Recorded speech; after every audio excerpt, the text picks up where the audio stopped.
Pernah gak, lo ngerasa, kayak hidup ini cuma mimpi?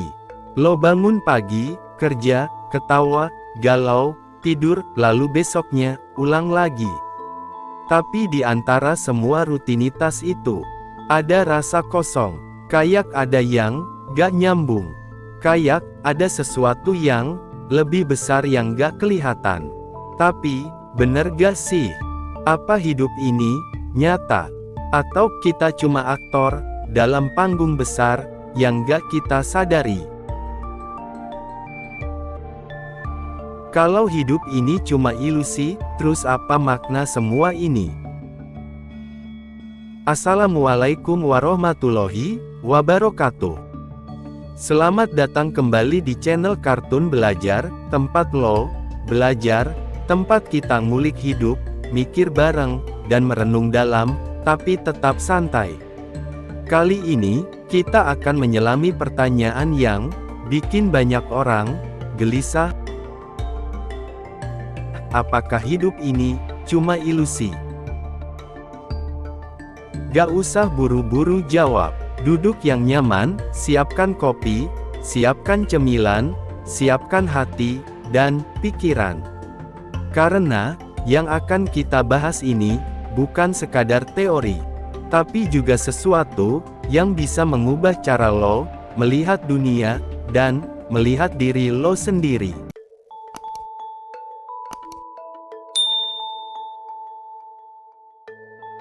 Apa itu realitas? Coba, pikirin ini sebentar. Lo hidup di dunia ini. Lo punya nama, punya rutinitas, punya kenangan, dan lo punya rencana masa depan. Tapi, apakah itu semua nyata? Atau itu hanya sebuah konstruksi dalam kepala lo? Filsuf Plato pernah menjelaskan dunia ini lewat mitos gua. Katanya, manusia seperti tahanan, yang duduk di dalam gua, menghadap ke dinding, dan hanya bisa melihat bayangan, dari benda-benda di luar gua, yang dipantulkan oleh cahaya api. Mereka pikir, itu nyata. Padahal, itu cuma bayangan. Dan ketika, salah satu dari mereka keluar dan melihat dunia nyata, dia sadar dan berkata, "Selama ini gue tertipu oleh ilusi." Plato, Republik, buku 7, disarikan dalam terjemahan Indonesia. Kita bisa bertanya tentang hal yang sama hari ini. Apa yang kita lihat dan rasakan ini, beneran atau cuman pantulan? Sains modern juga gak tinggal diam. Para ilmuwan, kayak Nick Bostrom bikin teori simulasi. Kata dia, bisa jadi kita ini cuma bagian dari simulasi super canggih yang dibuat peradaban masa depan. Dan kita gak pernah sadar, karena semua terasa sangat nyata. Tapi, pada titik ini, kita perlu tanya ulang. Apa sih ukuran nyata? Apa itu realitas? Kalau sesuatu bisa kita rasakan, apa itu berarti nyata? Lo pernah mimpi gak? Mimpi yang benar-benar terasa nyata. Dalam mimpi, lo bisa ketawa, nangis, jatuh cinta, takut mati. Tapi, begitu lo bangun dari tidur, semua itu hilang. Mimpi itu sementara. Lalu siapa yang bisa menjamin kalau hidup ini bukan mimpi yang lebih panjang aja?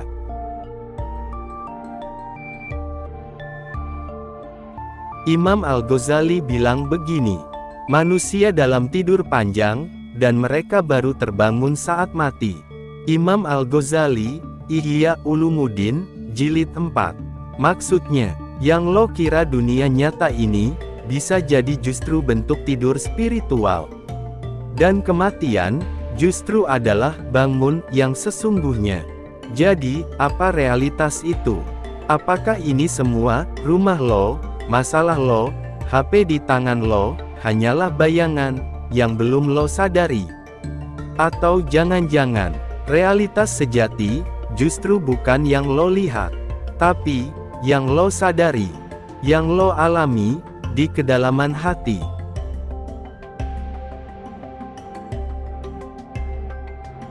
Siapa sebenarnya aku? Sekarang gue mau Lo coba jawab ini. Siapa aku? Bukan nama lo, bukan status lo, bukan pekerjaan, bukan juga identitas sosial lo. Benar-benar, siapa aku saat semua itu lo lepasin? Ketika lo dilahirkan, lo gak punya nama, lo gak punya keinginan, gak punya agenda, dan lo cuma ada. Tapi, dari kecil, lo mulai dikasih label, dikasih nama, misalnya nama lo itu Sultan, lo anak baik, lo harus jadi orang sukses, lo cowok, lo perempuan, lo pintar, lo gagal, dan pelan-pelan, lo percaya itu. Lo pikir, itu adalah diri lo. Padahal, itu semua cuma peran. Dan peran, bukanlah aktor. Filsafat diri, apakah diri itu tetap atau berubah? Heraklitus, filsuf Yunani kuno, pernah bilang, kita tidak bisa melangkah ke sungai yang sama dua kali. Heraklitus, fragmen 41 disarikan dalam terjemahan bahasa Indonesia. Kenapa? Karena airnya terus mengalir. Tapi, bukan cuma sungainya yang berubah. Kita juga berubah. Lo bukanlah orang yang sama seperti 5 tahun lalu. Bahkan mungkin 5 menit lalu. Jadi, apakah aku itu tetap? Atau cuma rangkaian kenangan yang lo anggap sebagai satu aku? Imam Ibnu Arabi, Sufi Agung, dari Andalusia, menulis, dirimu bukanlah apa yang kau kira. Engkau adalah bayangan dari sang realitas yang tak terhingga. Ibnu Arabi, Futuhat Al-Makkiyah, disarikan dalam terjemahan Nusantara. Maksudnya, identitas sejati lo, gak bisa ditemukan di KTP atau CV. Jati diri lo, cuma bisa dikenali, lewat pencarian, ke dalam. Dan itu, gak gampang. Ilusi ego. Psikologi modern, juga bilang bahwa ego, si aku ini, hanyalah ilusi, yang dibentuk otak, untuk menyatukan pengalaman-pengalaman lo. Eckhart Tolle, penulis buku The Power of Now, bilang, orang hidup dalam identitas palsu yang terbentuk dari ingatan dan proyeksi masa depan. Mereka lupa hidup di saat ini. Eckhart Tolle, The Power of Now, bab 2, dalam terjemahan bebas. Ego, selalu sibuk. Apa kata orang? Besok gue gimana? Kenapa gue gagal dulu? Dan, padahal semua itu, gak ada sekarang. Yang ada, cuma kesadaran lo sekarang. Yang lagi dengerin video ini. Yang lagi ngerasa bingung, atau malah tercerahkan. Itulah lo, yang sadar. Jadi, siapa aku? Mungkin, aku bukan apa-apa. Kecuali, kesadaran yang mengamati semuanya, tubuh, pikiran, perasaan, bahkan pertanyaan ini. Dan itu, adalah kunci, yang akan kita bahas selanjutnya. Apa itu jiwa? Kalau tubuh bisa rusak, dan pikiran terus berubah, lalu, apa yang tetap?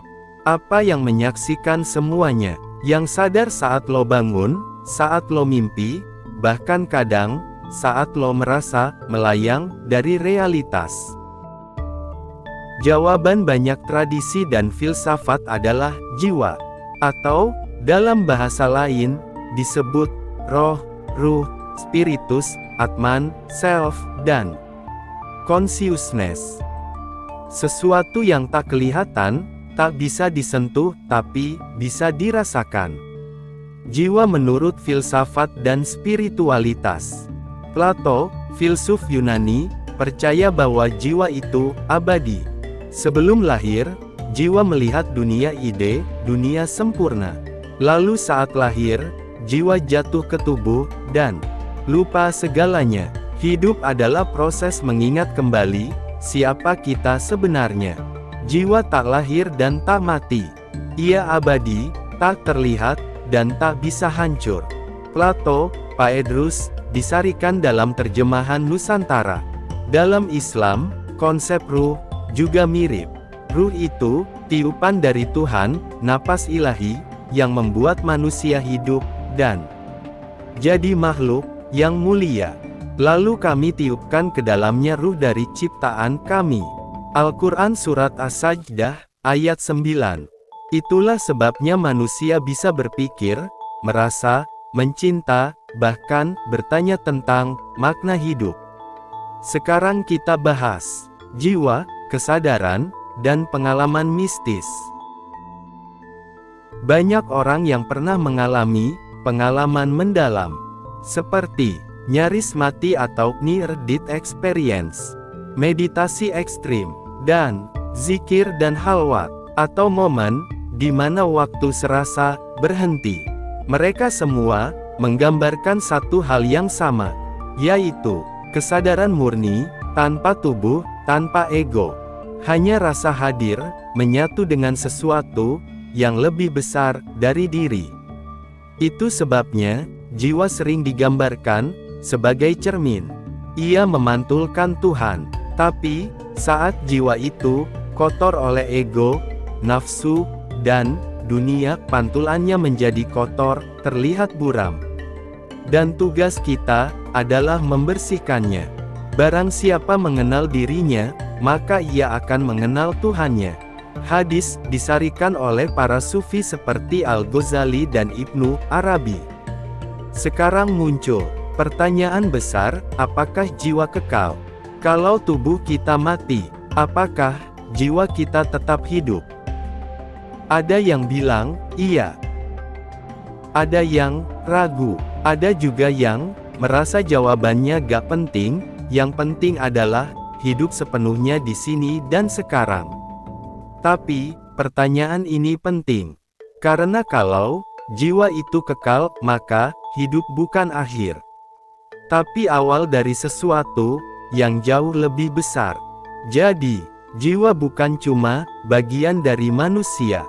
Bisa jadi, kita ini jiwa yang kebetulan sedang memakai tubuh dan sedang memakai pikiran ini untuk belajar, untuk merasakan, dan untuk tumbuh.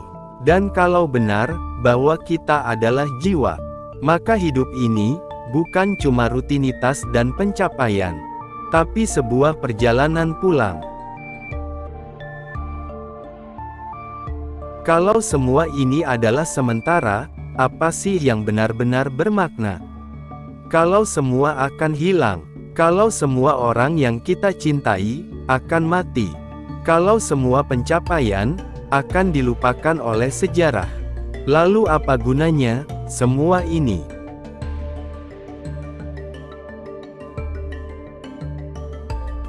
Apa artinya kita bangun setiap pagi, berangkat kerja, tekun belajar, pantang menyerah berjuang, kalau ujungnya cuma hilang?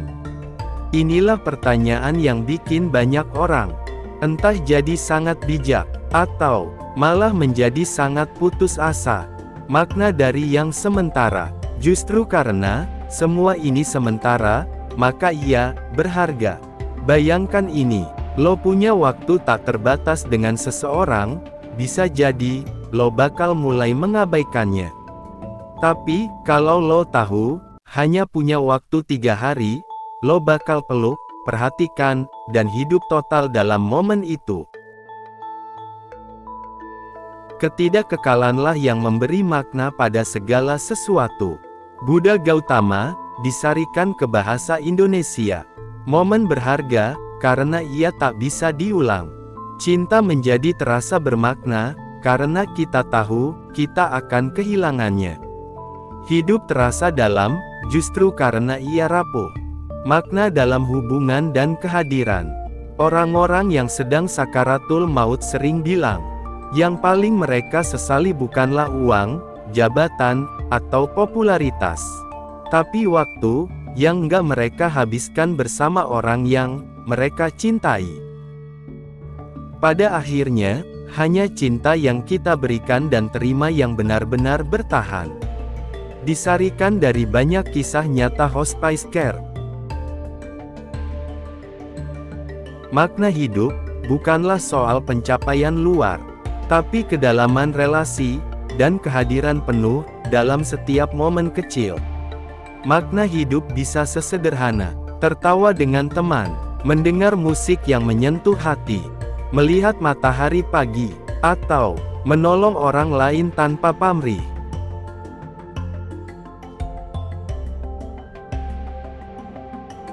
Sekarang kita lanjutkan. Makna adalah pilihan. Menurut Viktor Frankl, hidup tak akan pernah kehilangan maknanya, selama kita memilih untuk memberi makna padanya. Viktor Frankl, Man's Search for Meaning, disarikan ke bahasa Indonesia. Bahkan dalam penderitaan, manusia tetap bisa memilih. Apakah ia menyerah, atau menjadikannya lahan pertumbuhan.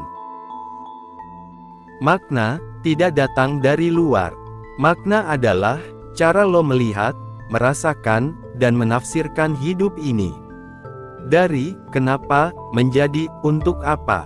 Jangan cuma tanya, kenapa gue harus hidup, tapi mulai tanya, untuk apa gue memilih tetap hidup hari ini. Dan mungkin jawaban itu gak selalu besar. Kadang itu cuma satu kalimat. Gue ingin jadi cahaya kecil buat orang lain. Kalau semua ini sementara, maka justru karena itulah kita harus hidup sepenuhnya, dengan sepenuh hati.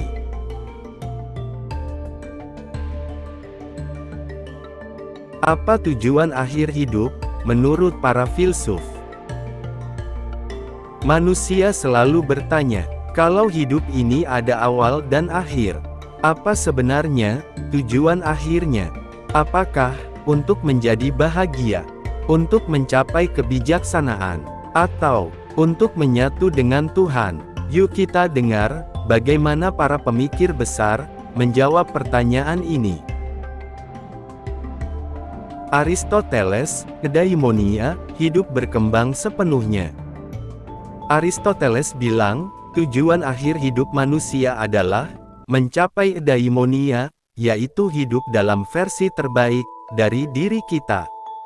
Tujuan hidup adalah untuk merealisasikan potensi terdalam kita. Aristoteles disarikan ke bahasa Indonesia. Jadi, bukan cuma senang-senang, tapi hidup yang bernilai, berbudi, dan berkontribusi. Hidup yang gak sia-sia, karena kita tumbuh menjadi manusia seutuhnya. Buddha, lepas dari penderitaan. Dalam Buddhisme, tujuan hidup adalah mencapai pencerahan, terbebas dari penderitaan, keinginan, dan ego. Hidup adalah penderitaan, dan jalan menuju kebebasan adalah memahami dan melepasinya. Buddha Gautama disarikan, bukan berarti hidup jadi kosong. Justru, dengan melepaskan keterikatan, kita menemukan kedamaian terdalam. Konfusius, hidup bermakna dalam relasi. Konfusius melihat makna hidup dalam hubungan dan tanggung jawab sosial. Hidup yang baik adalah hidup yang dijalani dengan kebajikan dalam masyarakat. Kongzi Konfusius. Jadi bukan soal mengejar kesuksesan pribadi aja, tapi soal bagaimana kita menjadi manusia yang baik untuk orang lain. Imam Al-Ghazali kembali kepada Tuhan dengan jiwa yang suci. Dalam pemikiran Islam, salah satu tokoh besar, Imam Al-Ghazali, menyatakan, tujuan akhir hidup adalah kembali kepada Allah dengan jiwa yang bersih. Imam Al-Ghazali disarikan ke bahasa Indonesia. Makna hidup bukan hanya duniawi, tapi bagian dari perjalanan spiritual, kembali ke asal mula kita, yaitu kembali kepada Tuhan. Nietzsche menciptakan makna sendiri. Nietzsche menolak konsep makna yang diberikan. Menurut dia, hidup itu absurd dan tanpa makna objektif. Tapi justru disitulah tantangan manusia. Jadilah pencipta maknamu sendiri. Ciptakan nilai-nilai baru. Friedrich Nietzsche Buat Nietzsche, yang kuat adalah mereka yang bisa menempa makna hidupnya sendiri, meski dunia gelap dan penuh penderitaan. Apa kata kita sendiri? Dari semua ini, satu benang merah muncul. Hidup bukan soal menemukan makna, tapi soal memberi makna. Makna bisa datang dari relasi, pertumbuhan, cinta, spiritualitas, bahkan penderitaan. Tergantung bagaimana kita memilih untuk hidup. Makna itu nggak harus besar. Kadang, cukup kita tahu, gue hidup untuk terus belajar jadi manusia yang lebih utuh, lebih sadar, dan lebih peduli. Kalau hidup ini absurd, kenapa harus bertahan? Pernah gak lo ngerasa kalau hidup ini penuh penderitaan, dan semuanya cuma sementara? Terus, buat apa gue bertahan? Pertanyaan ini bukan cuma milik lo. Bahkan para filsuf eksistensialis paling terkenal, juga bergulat dengan hal yang sama. Albert Camus, hidup itu absurd, tapi tetap harus dihidupi. Camus menyebut hidup ini absurd, karena kita terus mencari makna di dunia, yang tidak memberi jawaban pasti. Satu-satunya pertanyaan filsafat yang benar-benar penting adalah, haruskah aku bunuh diri? Albert Camus. Tapi dia gak berhenti di situ. Jawabannya mengejutkan. Jawabannya adalah tidak. Kenapa? Karena justru, dengan menyadari absurditas ini, kita bisa memberontak. Bukan dengan kekerasan, tapi dengan hidup sepenuhnya. Pemberontakan adalah satu-satunya respons bermartabat terhadap absurditas hidup. Jadi, hidup itu seperti seni. Bukan soal hasil akhirnya, tapi soal bagaimana kita memilih untuk menjalaninya. Viktor Frankl, temukan makna, bahkan di tengah derita. Frankl adalah seorang psikiater yang selamat dari kamp konsentrasi Nazi. Dia menyaksikan manusia dalam situasi paling kejam, dan tetap memilih untuk hidup. Orang bisa bertahan hidup dengan penderitaan apapun, selama dia tahu mengapa. Viktor Frankl, makna bisa ditemukan dalam mengasihi seseorang, menjalani pekerjaan dengan sepenuh hati, atau bahkan dalam cara kita menghadapi penderitaan. Kita, panggung hidup yang belum selesai. Kadang, hidup memang gak punya jawaban yang rapi. Tapi, itu gak berarti hidup gak berarti atau bermakna. Kita bukan hidup karena tahu jawabannya. Kita hidup karena setiap hari masih ada halaman baru untuk ditulis. Kenapa bertahan? Karena masih ada kemungkinan. Masih ada kemungkinan untuk mencintai lebih dalam, belajar hal baru, memahami diri lebih jujur, atau menemukan harapan di tempat yang gak disangka-sangka. Kadang, cukup kita bertahan satu hari lagi, satu langkah lagi, satu percakapan lagi, karena siapa tahu, hari besok adalah awal bab yang paling bermakna dalam hidup kita.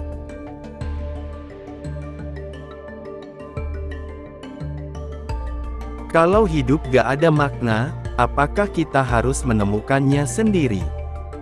Kalau lo udah sampai titik ini, gue pengen ajak lo duduk sebentar, tarik napas, dan mikir bareng. Kalau gak ada makna yang dikasih dari luar, apakah kita harus menciptakan makna hidup kita sendiri? Pertanyaan ini bukan cuma soal filsafat. Ini pertanyaan yang muncul di tengah malam, waktu lo sendirian, dan gak tahu kenapa lo masih harus bangun besok pagi. Jean-Paul Sartre, hidup itu kosong, tapi kita bebas memberi arti. Sartre bilang, eksistensi mendahului esensi. Artinya, kita lahir dulu, baru menentukan siapa diri kita, dan makna hidup kita. Gak ada manual book, gak ada peran tetap, gak ada jawaban final. Dan di satu sisi, itu ngeri banget. Tapi di sisi lain, kita bebas. Bebas memilih makna. bebas mengisi hidup kita dengan nilai, cinta, dan perjuangan. Imam Al-Ghazali, makna hidup ditemukan dalam perjalanan menuju Allah. Meski dari dunia yang sangat berbeda, Imam Ghazali juga mencari makna hidup yang sejati. Setelah perjalanan panjang dalam ilmu, harta, dan kedudukan, Imam Ghazali menyimpulkan, makna hidup sejati hanya bisa ditemukan saat ruh manusia tersambung dengan Tuhannya. Imam Al-Ghazali, Ihya Ulumuddin, Jilid 1, halaman 30. Artinya, bukan dunia ini yang kosong, tapi hati manusia yang sering kosong, karena terlalu sibuk mencari makna di tempat yang salah. Makna itu bukan cuma ditemukan, kadang harus diciptakan. Makna gak selalu muncul kayak wahyu dari langit. Kadang dia datang dalam sepiring makan malam yang lo siapkan buat orang tua. Kadang makna datang dari tulisan sederhana lo yang dibaca temen lo yang lagi hancur. Atau cuma pelukan dan gue ngerti di saat yang tepat. Bukan besarnya hal yang lo lakukan, tapi ketulusan lo ngelakuinnya yang bikin hidup ini lebih bermakna.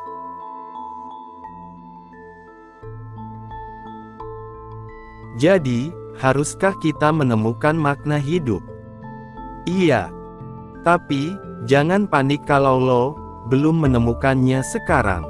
Karena perjalanan mencari makna itu adalah makna itu sendiri. Kita bukan robot. Kita bukan mesin pencari jawaban. Kita adalah manusia yang belajar mencintai hidup sambil terus bertanya, mengapa?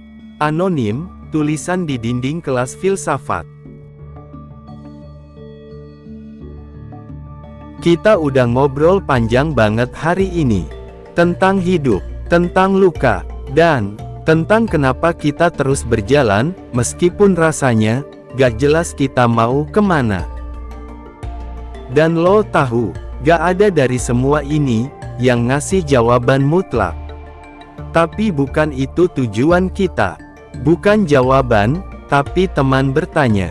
Di dunia yang penuh kecepatan ini, kadang yang paling kita butuhkan bukan nasihat, bukan motivasi yang meledak-ledak, tapi yang kita butuhkan adalah teman mikir yang duduk bareng, diam bareng, dan bilang, gue juga bingung, tapi kita jalan bareng yuk. Dan kalau lo ngerasa video ini sedikit banyak jadi teman itu, maka itulah makna gue bikin semua ini. Imam Ali bin Abi Thalib pernah berkata, nilai seseorang tergantung pada apa yang ia cari. Nahjul Balaghah, Hikmah 434. Kalau lo lagi nyari makna, berarti lo lagi jadi manusia yang penuh nilai. Dan Jalaluddin Rumi menulis, yang kamu cari juga sedang mencarimu. Rumi, Diwan-e-Syams, Ghazal 118. Makna itu mungkin gak langsung lo temuin, tapi percayalah, dia juga lagi nyari lo. Mungkin hidup bukan tentang tahu semua jawabannya. Mungkin hidup justru tentang punya keberanian untuk bertanya terus dan jalan terus, meskipun jawabannya belum kelihatan sekarang. Hidup itu bukan soal tahu tujuannya, tapi soal tidak menyerah untuk mencari.